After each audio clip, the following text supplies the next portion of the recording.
नमस्कार विद्यार्थियों, स्वागत है एक बार फिर हमारे इस यूट्यूब चैनल पर। पिछले वीडियो में हमने राष्ट्रीय आय से संबंधित अवधारणाओं में पहली अवधारणा बाजार कीमत पर सकल घरेलू उत्पाद की विस्तार से चर्चा कर ली थी। अब हम इस वीडियो में अगली अवधारणाओं के बारे में विस्तार से चर्चा करेंगे। मुख्य रूप से बाजार कीमत पर सकल घरेलू उत्पाद आपको समझ में आना जरूरी था और वो मैं उम्मीद करता हूं कि आपको समझ में आ गया होगा। अगर आपको समझ में नहीं आया तो एक बार फिर से आप पुराना वीडियो जरूर देख लें, उसके बाद में ही आपको ये वीडियो समझ आगे के जो जितने भी लेक्चर होंगे राष्ट्रीय आय के समझ में आ पाएंगे, अदरवाइज आपको ये समझ में नहीं आएंगे। तो विद्यार्थियों मैं आज शुरू करता हूँ राष्ट्रीय आय की अगली कड़ी में, जो ऑनलाइन लेक्चर है इसकी अगली कड़ी में राष्ट्रीय आय से संबंधित अवधारणाओं का अगला भाग। तो शुरू करते हैं। टॉपिक अपना है राष्ट्रीय आय, राष्ट्रीय आय नेशनल इनकम, और हमने एक कर लिया था जीडीपी एट मार्केट प्राइस को हम कर चुके हैं ऑलरेडी। अब हमें करना है सेकंड जो पार्ट है, सेकंड जो अवधारणा है जीएनपी एट मार्केट प्राइस। बोले तो बाजार कीमत पर, इसको मैं बड़ा लिख देता हूं, बाजार कीमत पर सकल घरेलू उत्पाद, बाजार कीमत पर सकल घरेलू उत्पाद। देखिए ध्यान में आपको रखना पड़ेगा जीएनपी एट मार्केट प्राइस। अब जो भी हम यहां से आगे की अवधारणाएं पढ़ेंगे वो सारी की सारी इस पर डिपेंड करेंगी, जो हम पुराना पढ़ के आ चुके हैं, पहले हम कर चुके हैं। तो इसकी परिभाषा क्या थी? इसकी परिभाषा थी कि एक देश के सामान्य निवासियों के द्वारा एक निश्चित समय अवधि या एक लेखा वर्ष में निवासियों और गैर निवासियों के द्वारा जो भी आय अर्जित की गई है, जो भी इनकम कमाई गई है, उसे हम क्या कहते हैं? बाजार कीमत पर उसके मूल्य के योग को बाजार सकल घरेलू उत्पाद कहा जाता है। तो अब इसको देखिए, ये थोड़ा सा विस्तृत टर्म हो जाता है। जब हम वहां पर बात कर रहे थे, यहाँ पर थोड़ा सा गलती हो गई, ये राष्ट्रीय उत्पाद आएगा, घरेलू चूंकि हम पढ़ चुके हैं। तो अब आप देखिएगा यहां पर क्या था? डोमेस्टिक था, घरेलू हम पढ़ के आ चुके हैं। घरेलू तो था एक देश विशेष के, क्षेत्र विशेष के, एक सीमा विशेष के मध्य अंतिम वस्तुओं सेवाओं के बाजार मूल्य वही। लेकिन जब यहाँ पर इस घरेलू के स्थान पर आ जाता है राष्ट्रीय, तो अब इसका मामला और ज्यादा विस्तृत हो जाता है। तो ये एक तो विस्तृत अवधारणा है बजाय जीडीपी के, जीडीपी से विस्तृत अवधारणा है। अब इसमें हम क्या करेंगे कि सकल राष्ट्रीय उत्पाद ज्ञात करने के लिए हमें सकल घरेलू उत्पाद में जो विदेशों में कमाया गया शुद्ध साधन आय है, विदेशों से प्राप्त शुद्ध साधन आय को भी इसमें जोड़ लेंगे। तो इसको जोड़ने के बाद हमारा बन जाएगा बाजार कीमत पर सकल राष्ट्रीय उत्पाद। और ये पुरानी आइडेंटिटीज में आपको बता के आ चुका हूं। तो जीएनपी एट मार्केट प्राइस, इसको ज्ञात करने के लिए हम क्या करेंगे? GDP at market price plus विदेशों से प्राप्त शुद्ध साधन आय, विदेशों से प्राप्त शुद्ध साधन आय, शुद्ध साधन आय मीन्स NFIA। जब हम इसको NFIA को इसमें जोड़ देंगे तो हमारे पास में प्राप्त हो जाएगा GNP eight market price, GDP से। देखिए अब प्रत्येक टर्म जो है जीडीपी पर ही डिपेंड करेगी, जीडीपी के बिना वो सॉल्व नहीं होगी। अब हम इन दोनों में अंतर की बात करें, कई बार क्वेश्चन आता है कि जीएनपी और जीडीपी में क्या अंतर है? तो मुख्य रूप से जो अंतर है वो किस पर निर्भर करता है? विदेशों से शुद्ध साधन आय पर निर्भर करता है। तो विदेशों से शुद्ध साधन आय को अगर हमने जोड़ दिया तो राष्ट्रीय बन गई, और विदेशों से शुद्ध साधन आय को अगर राष्ट्रीय में से घटा दिया तो घरेलू बन गई। अब एक चीज देखिएगा, एक तो इंपॉर्टेंट फैक्टर है कि ये जो टर्म है कौन सी? जीएनपी। जीएनपी जो है जीडीपी से विस्तृत है, जबकि जीडीपी जीएनपी से संकुचित है। दूसरी इंपॉर्टेंट थिंग, अगर जीएनपी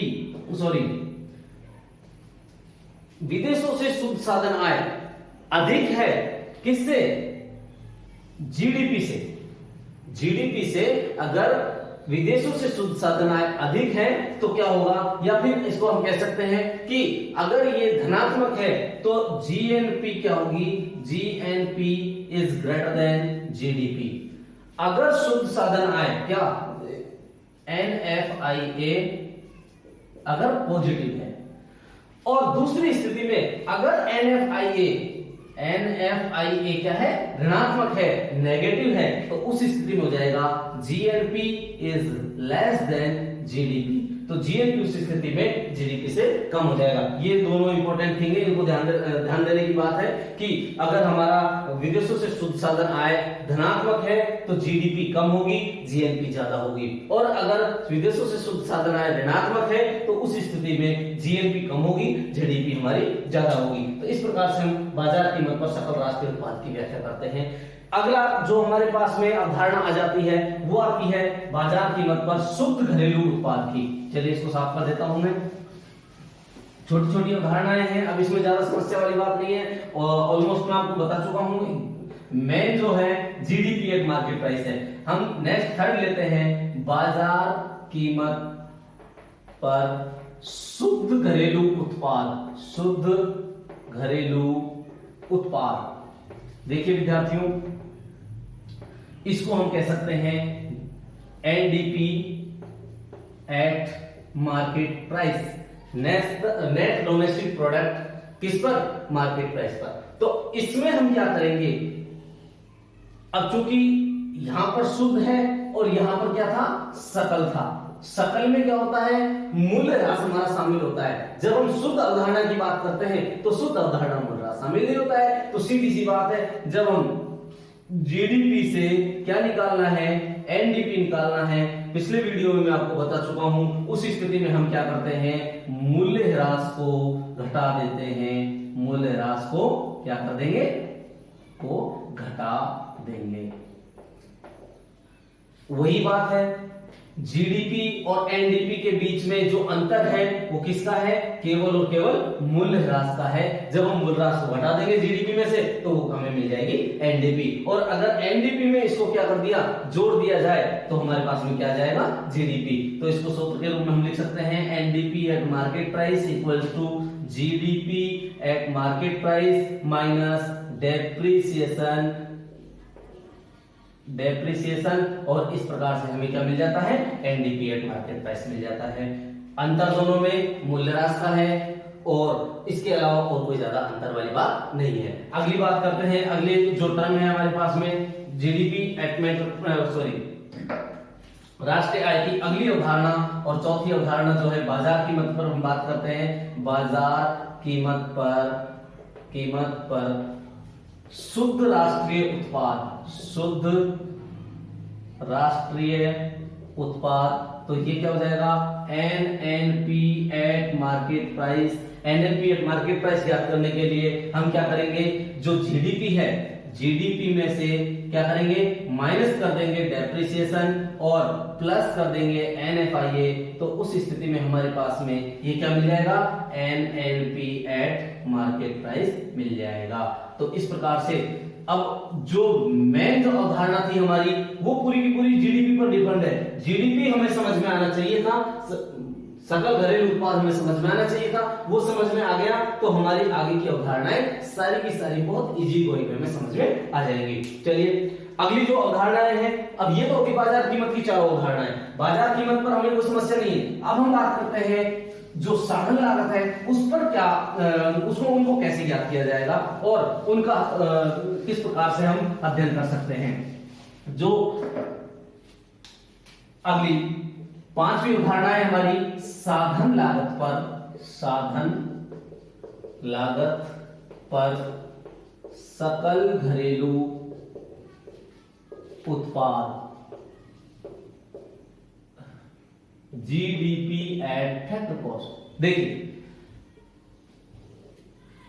मैंने आपको पिछले वीडियो में बताया कि जीडीपी क्या होती है। जीडीपी होती है एक लेखा वर्ष में एक देश की अर्थव्यवस्था या एक देश के निवासियों और सामान्य निवासियों के द्वारा जो अंतिम वस्तुएं उत्पादित की गई है उनके बाजार मूल्य के योग को हम क्या कहेंगे? जीडीपी एट मार्केट प्राइस कहते हैं।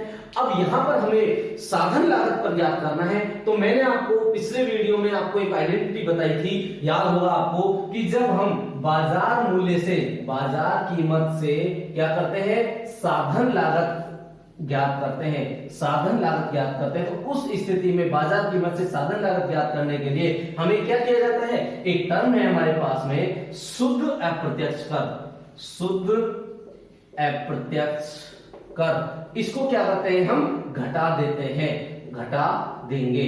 तो उस स्थिति में शुद्ध अप्रत्यक्ष कर को हम घटा देंगे या जोड़ देंगे, जो भी स्थिति होगी। अगर हमें साधन लागत ज्ञात करनी है तो हम घटा देंगे, और साधन लागत से बाजार कीमत ज्ञात करनी है तो उस स्थिति में हम क्या करेंगे, इसको जोड़ देंगे। अब शुद्ध अप्रत्यक्ष कर क्या होता है वो भी मैं आपको पुरानी वीडियोस में बता चुका हूं। तो शुद्ध अप्रत्यक्ष कर होता है अप्रत्यक्ष कर माइनस आर्थिक सहायता। तो इस प्रकार से हम दोनों को सॉल्व कर सकते हैं। तो अब हमें क्या करना है, साधन लागत पर सकल घरेलू उत्पाद ज्ञात करना है, जीडीपी एट फैक्टर कॉस्ट ज्ञात करनी है। तो जीडीपी एट फैक्टर कॉस्ट ज्ञात करने के लिए GDP at factor cost equals to GDP at market price, जो अपना बेस टर्म है जीडीपी एट मार्केट प्राइस। इसको ध्यान रखिएगा बच्चों, इसको समझना बहुत जरूरी है। जीडीपी एट मार्केट प्राइस, इसमें से हम क्या करेंगे, माइनस कर देंगे एनआईटी। एनआईटी क्या हो गया हमारा, एनआईटी है शुद्ध अप्रत्यक्ष कर। शुद्ध अप्रत्यक्ष कर को हम एनआईटी कहते हैं, नेट इनडायरेक्ट टैक्स। और इसको हम किस प्रकार से लिख सकते हैं, अथवा GDP at market price minus अप्रत्यक्ष कर प्लस आर्थिक सहायता। दोनों ही प्रकार से हम इसकी गणना कर सकते हैं। तो साधन लागत पर सकल घरेलू उत्पाद ज्ञात करने के लिए हमें जो मुख्य टर्म है शुद्ध अप्रत्यक्ष कर, उसको समझ में आना बहुत जरूरी है। शुद्ध अप्रत्यक्ष कर होता है हमारा आर्थिक सहायता, अप्रत्यक्ष कर माइनस आर्थिक सहायता।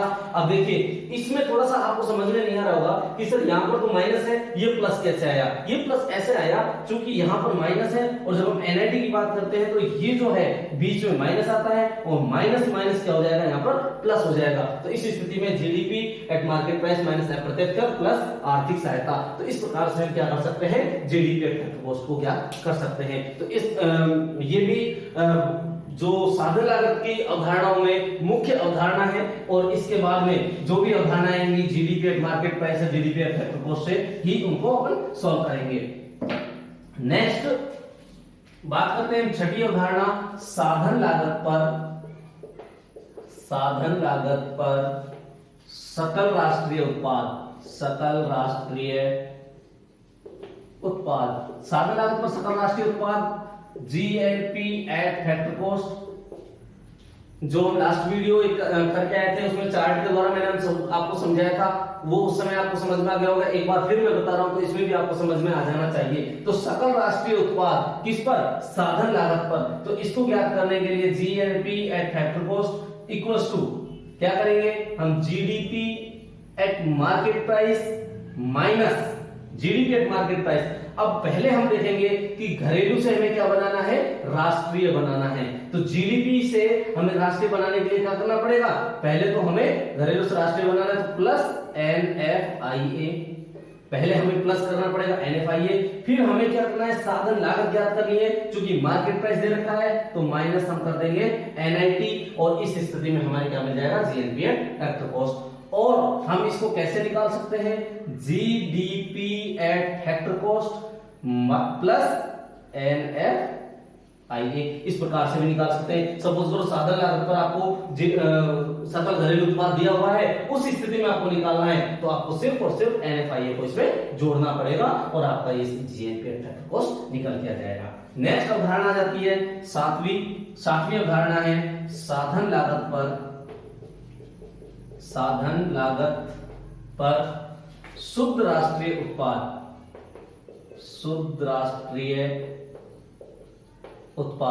इसको हम कह सकते हैं शुद्ध घरेलू उत्पाद कीजिए पहले, उसके बाद में अपन करेंगे शुद्ध घरेलू उत्पाद, एनडीपी एट फैक्टर कॉस्ट। तो एनडीपी एट फैक्टर कॉस्ट ज्ञात करने के लिए हमें क्या करना पड़ेगा, वही पूरे फॉर्मूले, NDP at factor cost is equal to GDP at factor market price. पहले हम मार्केट प्राइस से निकाल लेते हैं, मार्केट प्राइस प्लस, अब देखिएगा एनडीपी जीडीपी, तो जीडीपी निकालना है, जीडीपी से एनडीपी निकालना है, तो माइनस क्या करेंगे हम, डेप्रिसिएशन, मूल राशि को घटाना पड़ेगा। सबसे पहले क्या, सकल से शुद्ध बनाने के लिए डेप्रिसिएशन को घटा दीजिए, फिर मार्केट प्राइस से अपन को फैक्टर कॉस्ट निकालना है, तो माइनस कर दीजिए एनआईटी को। एक ऑप्शन ये है। और हम किस प्रकार से निकाल सकते हैं, सपोज करो GDP एट फैक्टर कॉस्ट दे रखा है, तो केवल हमें माइनस करना पड़ेगा, आपको NIT माइनस करना पड़ेगा और इसके बाद में हमको सॉल्व हो जाएगा। सपोज करो हमें GNP से निकालना है, GNP से NDP निकालना है, तो हम क्या करेंगे, GNP एट फैक्टर कॉस्ट। अब देखिए GNP एट फैक्टर कॉस्ट है, तो अपन को क्या बनाना है, नेट बनाना है, तो माइनस करेंगे हम क्या, पहले तो डेप्रिसिएशन को माइनस करेंगे, उसके बाद में इधर नेशनल है और इधर डोमेस्टिक बनाना है नेशनल को, तो माइनस कर देंगे हम क्या, NFIA को माइनस कर देंगे, फैक्टर कॉस्ट ऑलरेडी है, तो हमें किस प्रकार की कोई गणना करने की जरूरत नहीं है। तो यहाँ पर इस प्रकार से कहीं से भी कोई भी सॉल्यूशन को हम कर सकते हैं। जो इसकी राष्ट्रीय आय की आखिरी अवधारणा आ जाती है वो है साधन लागत पर सकल शुद्ध राष्ट्रीय उत्पाद, NNP एट फैक्टर कॉस्ट। 8वां है साधन लागत पर शुद्ध राष्ट्रीय उत्पाद, NNP eight factor cost. Most important है, इसी को ही क्या कहा जाता है, राष्ट्रीय आय भी कहा जाता है, नेशनल इनकम इसी को ही कहा जाता है, और इसको हम कहीं से भी सॉल्व कर सकते हैं, इसलिए मैंने इसको लास्ट में लिया है।